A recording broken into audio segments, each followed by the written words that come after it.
অনেকে আমার বলে, আমি বলে জামাত শিবিরের দালালি করি, তাহলে করবো না। বিনা কারণে দালালি করতেছি, বুঝো না তুমি ব্যাপারটা? জামাত শিবিরের কোনো নেতা ফেতারা আমার চিনেও না, এবং কি জামাত শিবিরের কোনো নেতা ফেতা আমার চিনেও না, এবং কি জামাত শিবিরের থেকে আমি কোনো টাকাও পাই না। তে বিনা কারণে যে জামাত শিবিরের দালালি করতেছি, তাইলে বুঝতে হবে তোমার দল ডান মেয়ে কুচ কালা হ্যাঁ।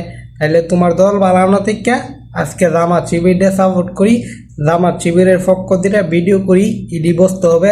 তোমার দল হইছে ব্যাংকের ছাতার মাথা, তোমার দল হইছে ব্যাংকের ছাতার মাথা। এই কথাটা তুমি মিলে নিও। তুমি নিজেই বলছো আমি জামাত শিবিরের দালালি করি, তাইলে অবশ্যই জামাত শিবিরের দালালি করব।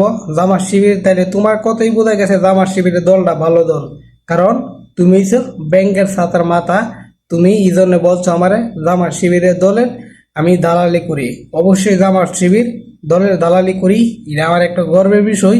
তুমি যে বলছো আমি জামাত শিবিরের দলের দালালি করি, এই কথাটা শুনে অনেক ভাল লাগছে ভাই। কারণ তুমি নিজের মুখে স্বীকার আইছো আমি জামাত শিবিরের দলের দালালি করি। বিনা কারণে কোনো টাকা পাই না, কোনো পয়সা পাই না, জামাত শিবিরে কোনো নেতা ফেতা আমার চিনো না, আমি বিনা কারণে দালালি করি। এটা আমার একটা আনন্দের বিষয়। ধন্যবাদ, সবাই ভালো থাকুন।